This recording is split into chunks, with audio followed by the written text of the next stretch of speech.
katoto. Ayan po ang aking kasama na nagdadamo para maging clear ang area, malinis ang aming gagalawan.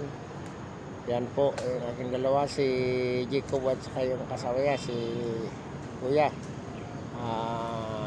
Di pa kami makapagsimula kasi maaga pa. Inantay pa namin yung katiwala ng village para magputol. At umaya siguro i-update ko yun, babalikan kayo. Hanggang dito lang muna mga katoto ang aking video.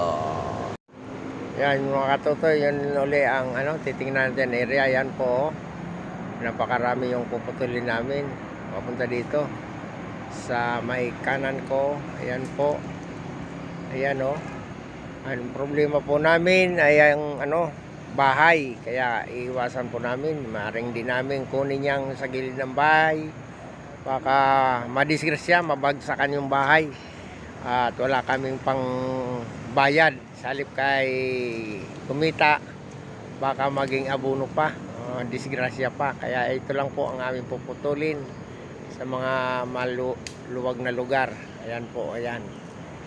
At maya-maya magsisimula na kaming magputol sa magitan ng chinso.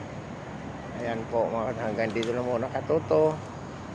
Balikan ko kayo ulit at kayo aking i-update.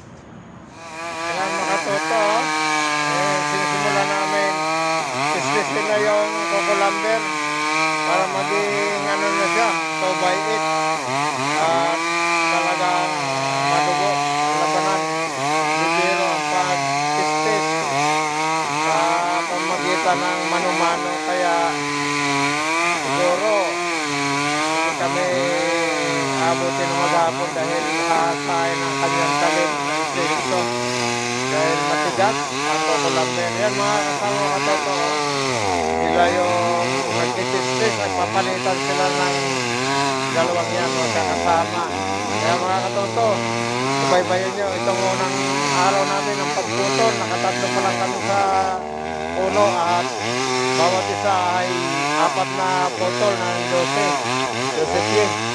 Gagawin namin siyang 2x8 para mabilis na ma-50. Pero mga katoto, kung mayroon kayong mga alam na gusto magpaputol, kontakin nyo lang ang channel ng Katoto Bicol Inay Channel. Liinan po mga katoto. God bless po sa inyo na manood ang video ko na ito. Sana suportahan nyo ako sa magitan ng inyong like and subscribe Katoto Bicol Inay Channel. At hanggang dito lang muna mga katoto. I-update ko kayo sa sunod na naman na araw. Wala na.